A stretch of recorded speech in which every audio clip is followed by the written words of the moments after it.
সবাইকে স্বাগত জানাচ্ছি আমার দেশ টপ নিউজে। সঙ্গে আছি তাহমিনা তাসির। শুরুতেই জানিয়ে দিচ্ছি সংবাদ শিরোনাম। পিআর পদ্ধতিতে নির্বাচনের পক্ষে নয় বিএনপি, বললেন ফখরুল।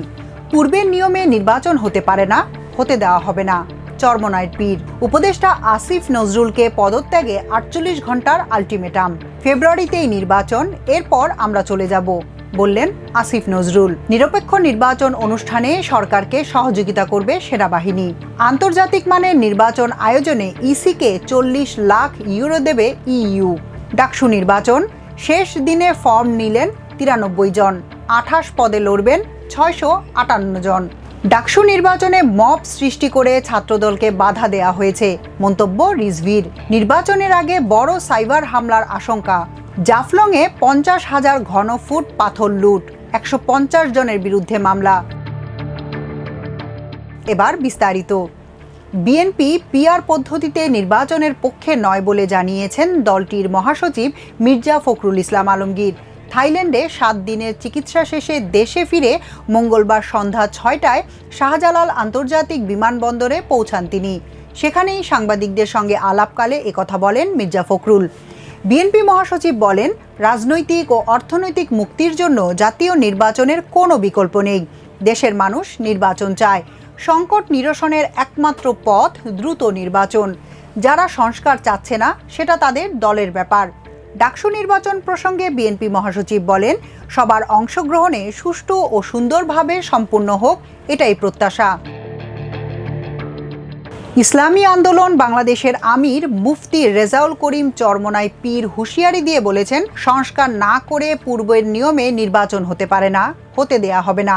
মঙ্গলবার বিকেলে বাইতুল মোকাররমের উত্তর গেইটে ইসলামী আন্দোলন ঢাকা মহানগরের উদ্যোগে আয়োজিত জুলাই সনদের আইনি ভিত্তি প্রদান, আইনশৃঙ্খলা পরিস্থিতি নিয়ন্ত্রণ এবং পিআর পদ্ধতিতে জাতীয় নির্বাচনের দাবিতে বিক্ষোভ সমাবেশে তিনি একথা বলেন। মুফতি রেজাউল করিম বলেন, যদি কোনো অশুভ চক্র চাপ প্রয়োগ করে প্রধান উপদেষ্টাকে সংস্কারের আগে নির্বাচনে ঘোষণা দিতে বাধ্য করে, তাহলে আমরা পরিষ্কার করে বলছি, আমরা ছাত্র জনতা কিন্তু রাজপথ ছাড়ি নাই। যতদিন পর্যন্ত দেশের আইন শৃঙ্খলা সুন্দর না হবে, কাঙ্ক্ষিত সংস্কার না হবে, বিচার দৃশ্যমান না হবে, ততক্ষণ পর্যন্ত বাংলার জমিনে পূর্বের নিয়মে নির্বাচন হতে পারে না, হতে দেয়া হবে না। কেননা দেশ যখন আগুনের মতো জ্বলছিল, তখন ছাত্র জনতার রাজপথে নেমে এসেছিল অন্যায়, খুন খারাপি ও বৈষম্য থেকে দেশকে মুক্ত করার জন্য। তারা রক্ত দিয়ে দেশকে উদ্ধার করেছে। তিনি বলেন, বিগত 54 বছরে যে পদ্ধতিতে নির্বাচন হয়েছে, সেই নির্বাচন পদ্ধতি সংস্কারই হলো সংস্কারের প্রধান লক্ষ্য। সেই সংস্কারটাই হলো বিশ্বের বহু দেশের মতো পিআর পদ্ধতির নির্বাচন। এর মাধ্যমে বহু দেশে শান্তি এসেছে। কালো টাকার দৌরাত্ম্য, মাস্তানি ও সন্ত্রাস বন্ধ করার একমাত্র উপায় হলো পিআর পদ্ধতির নির্বাচন। বিভিন্ন জরিপেও উঠে আসছে, অধিকাংশ মানুষই পিআর চায়। পিআর আজকে দেশের সব ধারার মানুষের দাবিতে পরিণত হয়েছে। তিনি আরও বলেন, সংস্কার দৃশ্যমান হতে হবে। নির্বাচনের আগেই জুলাই সনদের আইনি স্বীকৃতি দিতে হবে। নির্বাচনের পরে জুলাই সনদের আইনি স্বীকৃতি কেউ দিয়ে দেবে, সেই আশার ঘুরে বালি। সবাইকে আহ্বান জানাবো, টেন্ডারবাজি, রাহাজানি, সন্ত্রাস থেকে এবং বিদেশি আধিপত্য থেকে মুক্তির জন্য একমাত্র পদ্ধতি হলো পিআর পদ্ধতি। এই দাবিতে ইসলামী আন্দোলন বাংলাদেশ কর্মসূচি চালিয়ে যাবে। আমরা রাজপথ ছাড়ছি না। অন্তর্বর্তী সরকারের আইন উপদেষ্টা অধ্যাপক আসিফ নজরুলকে পদত্যাগে 48 ঘন্টার আলটিমেটাম দিয়ে সড়ক ছেড়েছেন জুলাই শহীদ ও আহতদের পরিবারের সদস্যরা। এর আগে আজ দুপুর 12:30টার দিকে সচিবালয়ের 2 নম্বর গেইটের সামনের সড়ক অবরোধ করেন তারা। এরপর বেলা 3:15টার দিকে তারা সড়ক ছাড়েন। আগামী বৃহস্পতিবারের মধ্যে আইন উপদেষ্টা পদত্যাগ না করলে সকল শহীদ ও আহতদের পরিবারের সদস্যরা ঢাকায় এসে সচিবালয় ঘেরাও করবেন বলেও জানান তারা।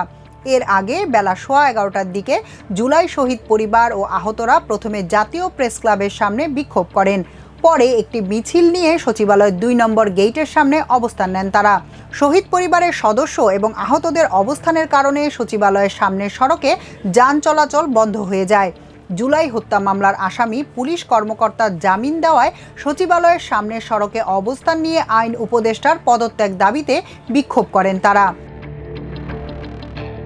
প্রধান উপদেষ্টার ঘোষণা অনুযায়ী আগামী বছরের ফেব্রুয়ারিতেই নির্বাচন হবে বলে জানিয়েছেন আইন, বিচার ও সংসদ বিষয়ক উপদেষ্টা অধ্যাপক আসিফ নজরুল। মঙ্গলবার সচিবালয়ে মন্ত্রিপরিষদ বিভাগের এক বৈঠক শেষে সাংবাদিকদের প্রশ্নের জবাবে উপদেষ্টা কথা জানান। নির্বাচনের সময় নিয়ে দলগুলোর বক্তব্য রাজনৈতিক প্রতিক্রিয়ার অংশ বলেও মন্তব্য করেন তিনি। সরকার ফেব্রুয়ারিতে নির্বাচন করার ঘোষণা দিয়েছে, কিন্তু বিভিন্ন রাজনৈতিক দলের পক্ষ থেকে ভিন্ন কথা বলা হচ্ছে। এতে নির্বাচন আয়োজনের সময় নিয়ে সংশয় তৈরি হয়েছে। এ বিষয়ে দৃষ্টি আকর্ষণ করা হলে আইন উপদেষ্টা বলেন, নির্বাচন অনুষ্ঠানের দায়িত্ব হচ্ছে সরকারের, দলের নয়। নির্বাচন অনুষ্ঠানে সরকার দৃঢ় প্রতিজ্ঞ। আমরা মাথার মধ্যে এটাই রাখছি। ফেব্রুয়ারিতেই নির্বাচন, আমরা ফেব্রুয়ারিতেই চলে যাব। তিনি বলেন, এখন রাজনৈতিক দল তো বিভিন্ন উদ্দেশ্যে বিভিন্ন কথা বলে এবং ওইটা তো একটি রাজনৈতিক প্রক্রিয়া। আপনারা তো এটা সবসময়ই দেখেছেন। বাংলাদেশে ট্রেডিশনালি এসব রাজনৈতিক কথাবার্তা হতো, এখনও ঠিক ওই রকমভাবেই কথাবার্তা হচ্ছে। কথাবার্তায় খুব বেশি গুণগত পরিবর্তন হয়নি। ফলে নির্বাচনের সময় কে কি বলবেন এটা রাজনৈতিক প্রক্রিয়ার অংশ হিসেবেই দেখবেন। দেশ এখন নির্বাচনের দিকে যাচ্ছে। একটি অবাধ, সুষ্ঠু ও নিরপেক্ষ নির্বাচন অনুষ্ঠানে সরকারকে সহযোগিতা করবে বাংলাদেশ সেনাবাহিনী। এজন্য এ বাহিনী সব ধরনের প্রস্তুতি নিয়েছে। সেনাপ্রধান জেনারেল ওয়াকারুজ্জামান মঙ্গলবার ঢাকা সেনানিবাসে বেলা 12টা থেকে 1.5 ঘণ্টাব্যাপী অফিসার্স অ্যাড্রেসে সেনা সদস্যদের উদ্দেশ্যে দেওয়া বক্তব্যে এসব কথা বলেন। এর বাইরেও সেনাপ্রধান বাহিনী শৃঙ্খলা, সততা, সামাজিক যোগাযোগ মাধ্যমে ভুয়া তথ্য ছড়ানো, সেনাবাহিনী ইস্যুতে নানা কটূক্তির জবাব এবং মাঠ পর্যায়ে কাজের বিভিন্ন বিষয়ে আলোচনা সহ প্রয়োজনীয় নির্দেশনা দিয়েছেন। এ সময় সেখানে পদস্থ কর্মকর্তারা সরাসরি উপস্থিত ছিলেন। পাশাপাশি সব সেনা স্থাপনার কর্মকর্তারা ভার্চুয়ালি যুক্ত হন। অফিসার্স অ্যাড্রেসে সেনাপ্রধান জেনারেল ওয়াকারুজ্জামান বলেন, দীর্ঘ সময় ধরে সেনারা মাঠে দায়িত্ব পালন করছেন। আগে এত দীর্ঘ সময় মাঠে থাকতে হয়নি, তাই সবার সঙ্গে ভালো সম্পর্ক বজায় রাখতে হবে। দূরত্ব থাকলে তা দূর করতে হবে। এ সময় সেনাবাহিনীর বর্তমান অবস্থা, করণীয় কাজ এবং দিক নির্দেশনা দিতে অফিসার্স অ্যাড্রেসে অফিসারদের সঙ্গে আরও কথা বলেন সেনাপ্রধান। সামাজিক যোগাযোগ মাধ্যমে ভুয়া তথ্য ছড়ানো প্রসঙ্গে সেনাপ্রধান বলেন, সেনাবাহিনীর বিরুদ্ধে বিভ্রান্তিকর বার্তা ছড়ানো হচ্ছে। এসব দেখে বিভ্রান্ত হওয়া যাবে না, সতর্ক থাকতে হবে, যাতে কেউ ভুয়া তথ্য ছড়িয়ে সেনাবাহিনীর ভাবমূর্তি নষ্ট করতে না পারে। সেনা সদস্যদের উদ্দেশ্য করে তিনি আরও বলেন, দেশের মানুষ এখন সেনা সদস্যদের দিকে তাকিয়ে আছে। তোমরাই দেশের ভবিষ্যৎ, তাই দেশপ্রেমে উদ্বুদ্ধ হতে হবে। পাশাপাশি বাহিনীর চেইন অব কমান্ড অক্ষুণ্ণ রাখতে হবে। সেনাবাহিনী নিয়ে নানা ধরনের কটূক্তির বিষয়ে জেনারেল ওয়াকারুজ্জামান বলেন, এসব মন্তব্যে অখুশি হওয়ার কিছু নেই। যারা এসব করছে তাদের বয়স কম, তারা আমাদের সন্তানের বয়সী।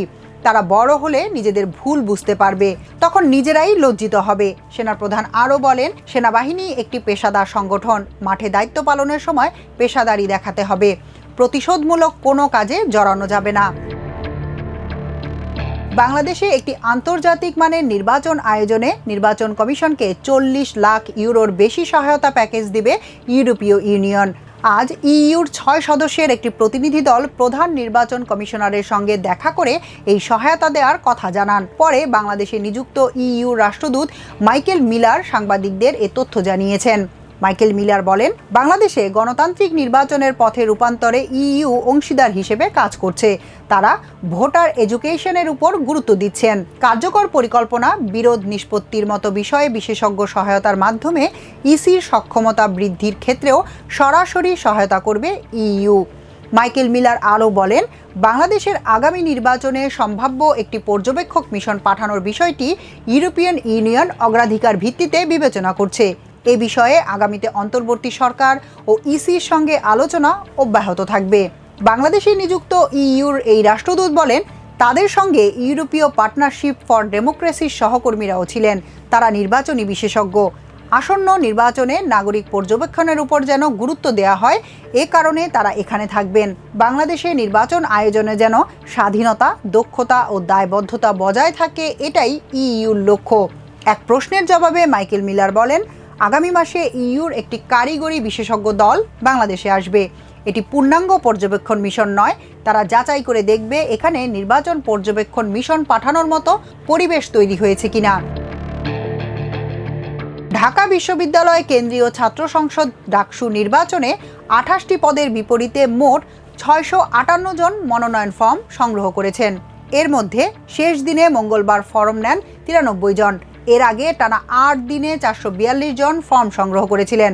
বিশ্ববিদ্যালয়ের প্রায় 37,000 শিক্ষার্থীর তুলনায় প্রতি 100 জনে গড়ে 1.78 জন করে ডাকসু নির্বাচনে প্রার্থী হতে আগ্রহ দেখিয়েছেন। মঙ্গলবার নিজের কার্যালয়ে সংবাদ ব্রিফিংয়ে প্রধান নির্বাচন কমিশনার অধ্যাপক মোহাম্মদ জসিমউদ্দিন এসব তথ্য তুলে ধরেন।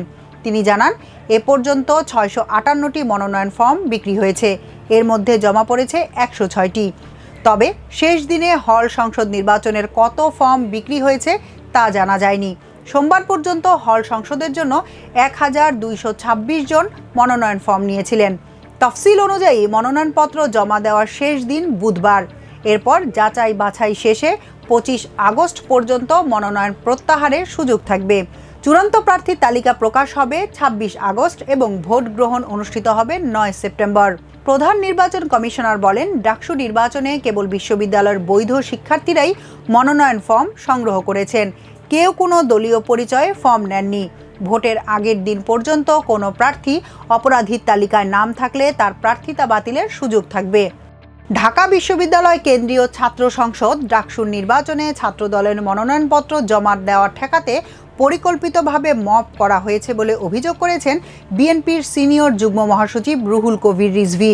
আজ রাজধানীর শেরেবাংলা নগরের বিএনপি প্রতিষ্ঠাতা শহীদ প্রেসিডেন্ট জিয়াউর রহমানের মাজারে স্বেচ্ছাসেবক দলের প্রতিষ্ঠাবার্ষিকীর শ্রদ্ধা নিবেদন অনুষ্ঠানে তিনি এসব কথা বলেন। রিজভী বলেন, এত রক্তপাতের মাধ্যমে আমরা যে বাংলাদেশ চেয়েছি সেটা আমাদের অর্জন করতে হবে। এখনও মানুষ আতঙ্কিত থাকে, মব সংস্কৃতি এখনও চলছে। ডাকসু নির্বাচনে ছাত্রদল মনোনয়নপত্র জমা দিতে না পারে তাই মব সৃষ্টি করে বাধা দেওয়া হয়েছে। বিএনপির সিনিয়র যুগ্ম মহাসচিব বলেন, অবাধ ও সুষ্ঠু নির্বাচন আয়োজনের জন্য অন্তর্বর্তী সরকারকে এমন ব্যবস্থা নিতে হবে যাতে ভোটাররা নির্বিঘ্নে ভোট কেন্দ্রে আসতে পারে। এমনকি জাতি নির্বাচনী রোডম্যাপের অপেক্ষায় রয়েছে বলেও জানান তিনি। তিনি আরও বলেন, রাজনৈতিক বিবেচনায় যেসব ভোট কেন্দ্র নির্ধারণ করা হয়েছে সেগুলো বাতিল করে ভোটার বান্ধব কেন্দ্র করতে হবে। ফ্যাসিবাদের আমলে যেসব কেন্দ্র স্থাপন করা হয়েছে সেগুলো উদ্দেশ্য প্রণোদিত। নির্বাচনের আগে বড় ধরনের সাইবার হামলা হতে পারে বলে জানিয়েছেন প্রধান উপদেষ্টার ডাক ও টেলিযোগাযোগ বিষয়ক বিশেষ সহকারী ফয়েজ আহমেদ তৈয়ব। মঙ্গলবার রাজধানীর একটি হোটেলে আয়োজিত আর্থিক প্রতিষ্ঠানের সাইবার নিরাপত্তা বিষয়ক সেমিনারে তিনি এমন শঙ্কার কথা প্রকাশ করেন।